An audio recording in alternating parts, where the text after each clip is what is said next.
Thank you very much. It's wonderful to be here. I'm very nervous.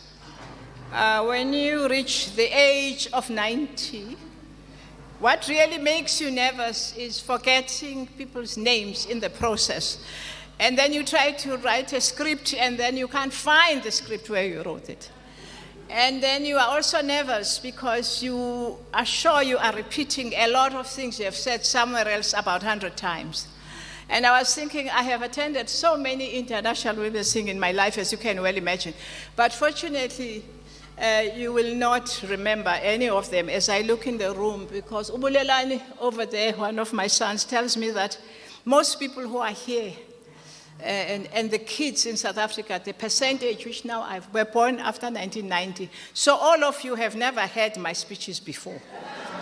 Thank you very much for that, to say, thank you very much. You know, it's nice to be loved, absolutely loved, and then people tell you how wonderful you are. It's great. And I can't explain that because it's a feeling of being loved and cared for and people saying thank you to you. And what is even wonderful is that they're doing it not over your grave or your funeral. You can also hear and participate in it. What people normally do, they wait, you can't hear, you are gone already, you are already trying to find your way somewhere, and then people are saying your nice things and they don't know you, that you are so bad. So that is very nice, I appreciate that. I wanted to impress a number of people here. One of them is Togo, my colleague who knows me, and I also was dying to impress a member of my family because they get nervous when I speak and I don't read a script. And then I thought this time I'm going to write a formal speech. And the two of people who helped me with speech writers are both here. And they didn't help me because I didn't ask them. I won't say who they are. So even to them, I apologize. So now when I saw the president standing without notes, and I've weird that, oh, yeah, okay. I'm in the right company also. It's great. I just want to say that my life has been sustained the very long road by people on the journey with me. Many people. And I looked around in the room, that many of your parents, in fact, if I went around the room, is that I know a number of your parents, especially your mothers. And they were the people who were in this journey with me. And think of her mother, an amazing person, and go round and round and sit them. And if I had time to do that, I actually would do it, but it will take us too much time. But that's where I come from. I come from many of your grandmothers and your mothers who were on the journey with me during the best of our days, and they have been up to here. And I want to say to Thabo Mbeki Foundation, thank you for this occasion. I have had the fortune of being given many opportunities in this country. Many opportunities when we all came back and we returned. And many of the opportunities I got to serve South Africa after I came back came through President Mbeki, who is sitting here. And I thought I need to say that before, because there are many people who are as capable as many of us were, especially the women, given a chance. But you know, there were others who couldn't get the opportunity I get. And so I am in that group of the fortunate women in this country who were recognized that we also have something to offer in the process of the transformation. But there are many, many, many others. And I think that's why that our writing and having stories for many women are very important for the future. And that I happen to be one of those. And I thought what I will simply say is to the foundation, what it tried to do, because the foundation is coming from Zanele and her husband. For years, I got used to calling Zanele's husband, when I met him when he was a student, Thabo. Now I had to learn, after that. So he came back, then he became president. So every time, Zanele, and Thabo, President, so I had to, it's not something, because when I met them, they were both young, and I looked at them 2 weeks ago in a party, and I thought, maybe perhaps we should have a rehearsal of your wedding. You were both so slim and smart and handsome and everything. Thabo, kuteni ngokungathi anisabaqondile abantwana bami benibathanda. And the foundation is them, because they are two persons who for many years in their lives had an amazing background of their homes. And I happen to be lucky to know their parents, even to know their uncles and their sisters. And I think that is very important of where the people came from. It's not only, as people say, people got to be something special, to think about special things when they're setting up a foundation, but their own background, where they came from, that we talked about, and the way they were brought up in this society. And I want to say to two of them and many more others who have been part of this foundation, they brought that back with them. They were lucky that the two of them were intellectuals. And Uzanele is very different from the type of an intellectual she is, and also very multi-skilled. And they were traveling all over Africa. And the two of them had the fortune of being part of the African continent at a time when there were many African scholars. I need to remind all of us South Africans, because there was a time when South Africans, when they speak, Uvele Afrika, you know, talking about people coming from 57 countries, and you can't even identify the country where they come from.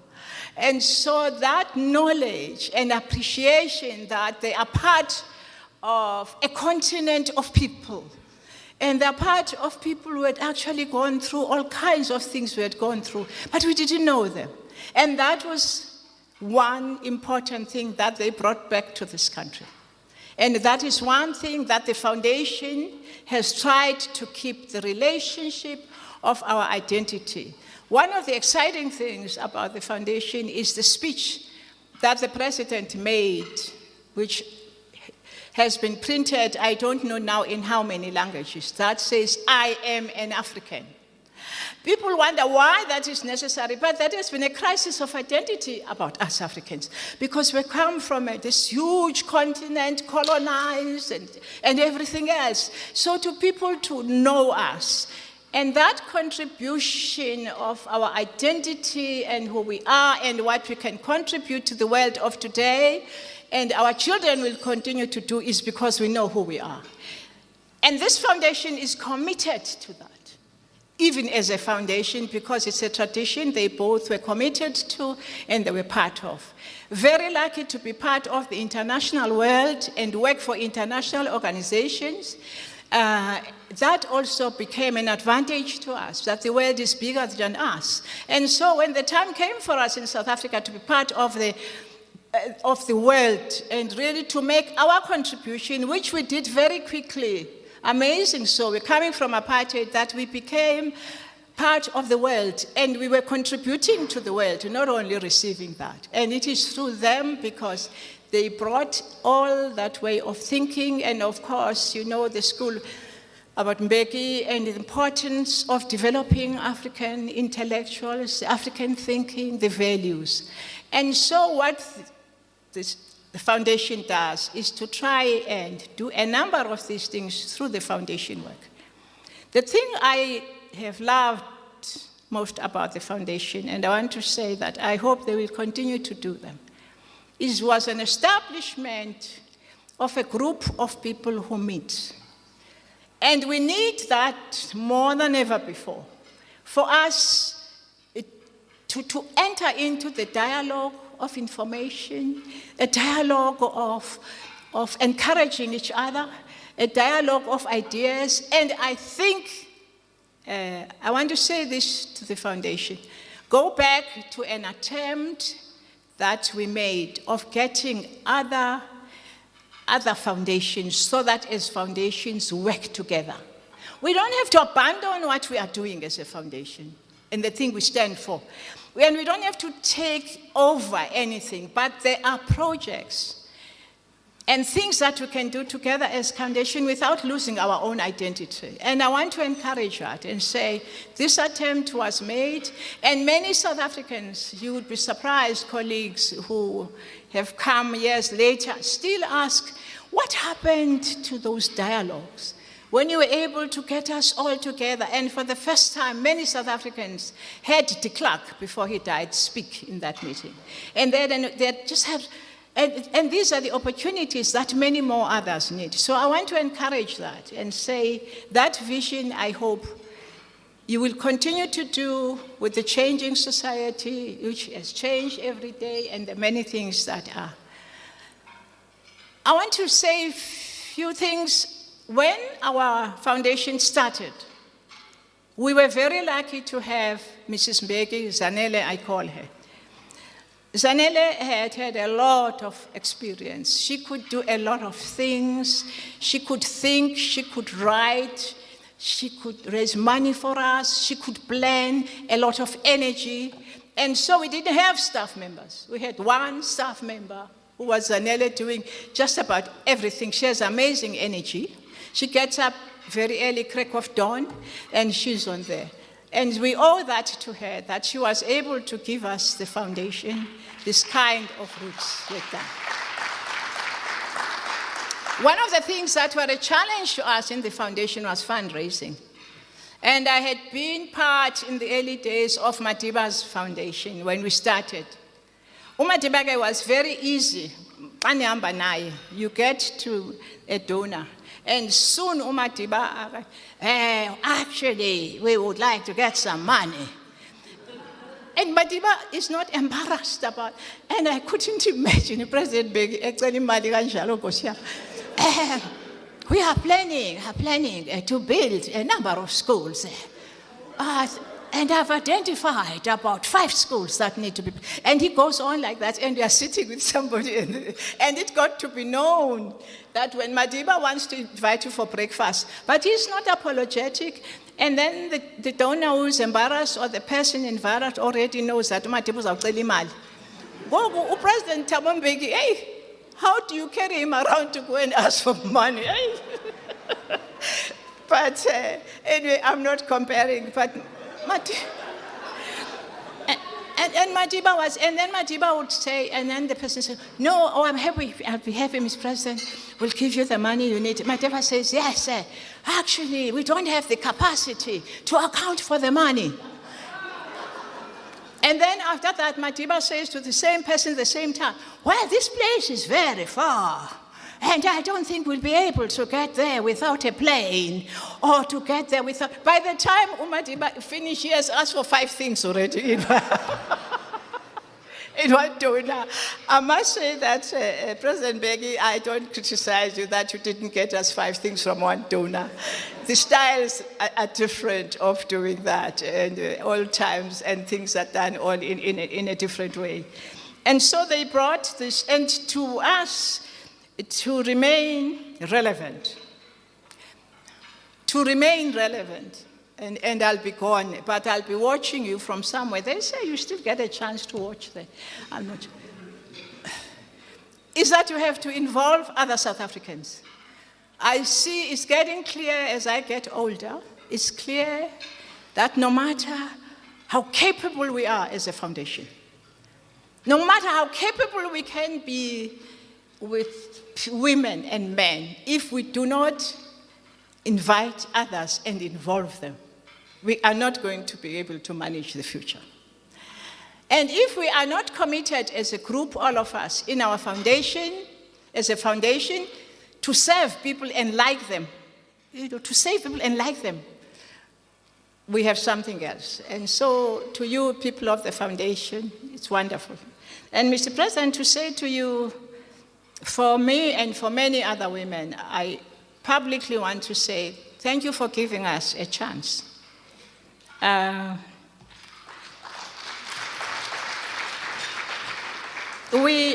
was in the group that went to SABC.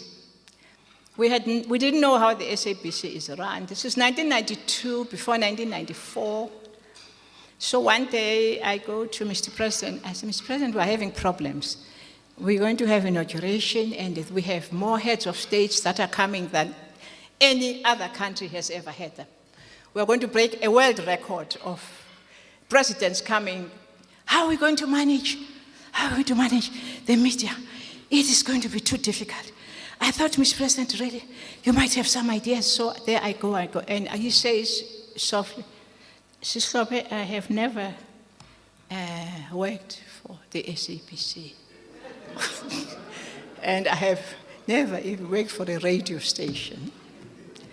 And I think you will find a way and means. That was the end of the response. Thank you, Mr. President. And then the second crisis, we go to him, we are having difficulties. Suddenly we are faced with what was called floor crossing. Some of you might remember in our famous constitution, floor crossing. And the place is chaotic. We can't manage it, the people are crossing, and then when you are getting the people, so you go to Mr. President that, he might use his influence, you know what I mean. So you privately go and say, Mr. President, if only the ANC actually can reject the floor crossing, things will work. Because they are the ones who are getting everybody crossing to go to them. And he says, really, Sister, really? You think it will be a solution? And that's all I got. And the third one of his amazing leadership, he sends us to Zimbabwe. Asimoyiki umgabe mntakabawo. We're going to check elections. And there are a number of us, and we are in difficulties. So we are there, and so we come back, City Masibe, and then I've got this report here of all the things that are negative about President Mugabe. And then with Judge Museneke. So we come back home so he listens.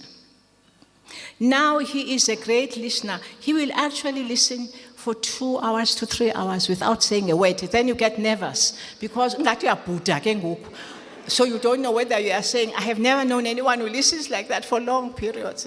I was also part of his team in the early days, consultative team. And this listening thing made us nervous, and he's taking notes. And then he finally says, now, Mr. President, please find ways in which you could talk to President Mugabe. And so on and so on. And he says, we sent you to go to Zimbabwe. I've never run elections. And the reason we thought you would help us is that go and tell all these things. He says, I must take my notebook and carry it and tell President Mugabe all these negative things. And I was cross with him. So anyway, so there was no other way. And so he was a kind of leader who will make you feel. And then another thing I don't like about him, ministers, you are never successful. You try to say, minister. So now, maybe this minister, and then he will listen. And you hope you might get something and get him out of the job or something. And he'll say, oh, okay, thank you, I'll think about it. You will never hear from him again.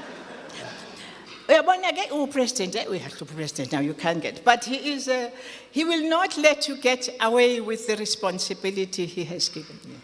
And that, Mr. President, now I respect you for it than I did at the time, because I thought you could just say everything is right, let it go. And I'll tell my last story about this lighter one, in which we report to Mr. President that elections have got to be postponed. Kunzima. People don't have IDs. I was in the Transkei. I went there, Mr. President. I was in the Eastern Cape, and they are all over the place. People don't know the IDs where they belong, and then we have these many laws they've made. You must have an ID, you must be born in South Africa, you must be in the voter, and all. And this is a challenge to us. So we can see what we can do with this. So we argue, as Thabo was going to tell, these were difficult stories. I said, Mr. President, I saw them in Umtata and Bizana and Flagstaff. They were all over the place. Do you know what he did? he takes a plane. Yo! We had been fighting with the minister, Lisisulu, and she was saying, I'm lying, I'm exaggerating. So he listens to us, and we are very rude, kind of, to each other. Oh, sister, don't exaggerate, it's not true. We can't. So he finally, and then he arrives in Umtata at 5:15. Lindiwe had been calling me, where are you? The president. I said, no, I was never told that he's here, he has come to check. And the people are so nervous. And then, he normally had about something like 5 cars, these many cars they had at the time, and he had said no. So apparently he had something like 3 cars. So people saw him in the street. Go to Mtata, yo, Thabo Mbeki, yo. The whole Mtata is all over the place. He wants to go to the office and I wasn't lying. You go, I am ready to die. How could the president fly all the way from Pretoria to go and see if I'm telling the truth? Hey, fortunately for me, they didn't know he is coming. But wafika, Mr. President, and then when he returned, I just want you to, he never said a word. Not a word. He just said, we will assist.